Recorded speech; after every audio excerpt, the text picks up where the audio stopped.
So it's Dr. Gianna Reams, and it's a little loud because I'm standing on Sunset Boulevard in LA, and I'm here for mysterious reasons I can't talk about right now, but I will whenever I'm allowed.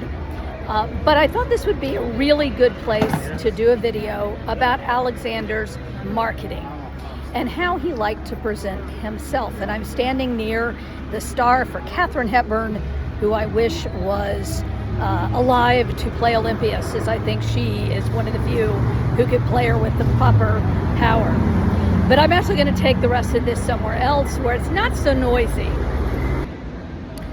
All right, this should be a little bit better, at least slightly quieter, where we can talk just a little bit about the way that Alexander handled what you and I today would call marketing.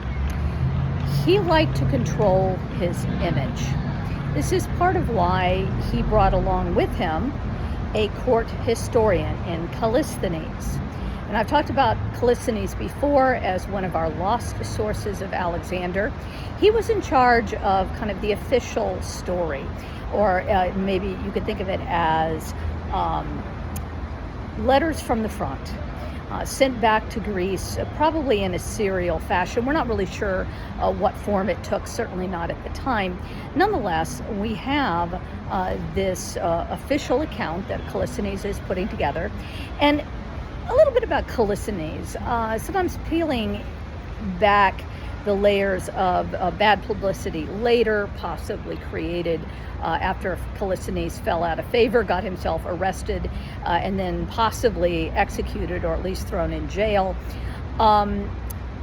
Kallisthenes doesn't appear to have been a very easy person to have got along with.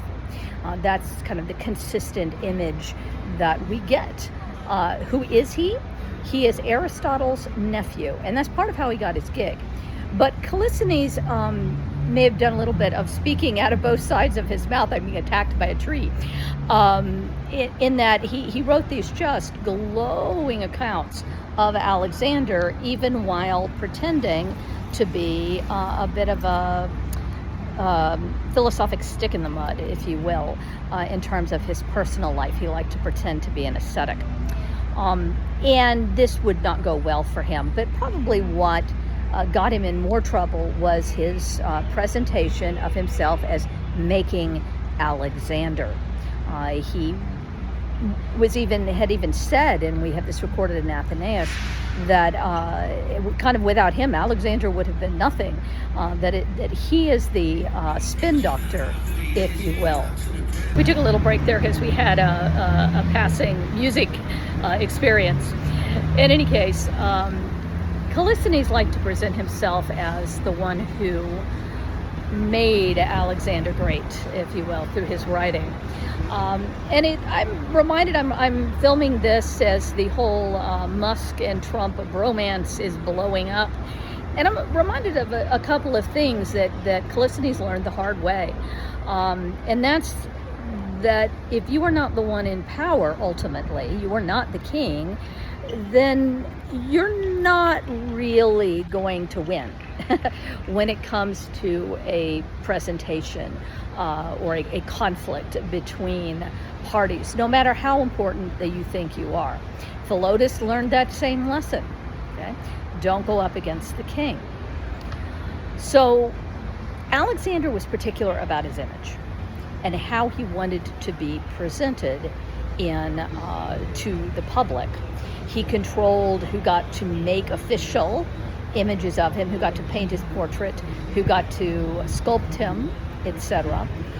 And again, all of this is he is crafting how he wants to be seen by the wider world, which I find very, very interesting in terms of this early idea of marketing. We don't really see this in Greece much before Alexander. And so he is aware of how much publicity does. And I guarantee you he would have wanted one of those blank stars on the Walk of Fame, the biggest one there is, for his own presentation. So again, it seems like an appropriate place to talk about Alexander and marketing here in Hollywood, where things get airbrushed and fixed and tweaked and these days with the use of AI, even in editing, to make everything look just a little bit better than it might really have looked.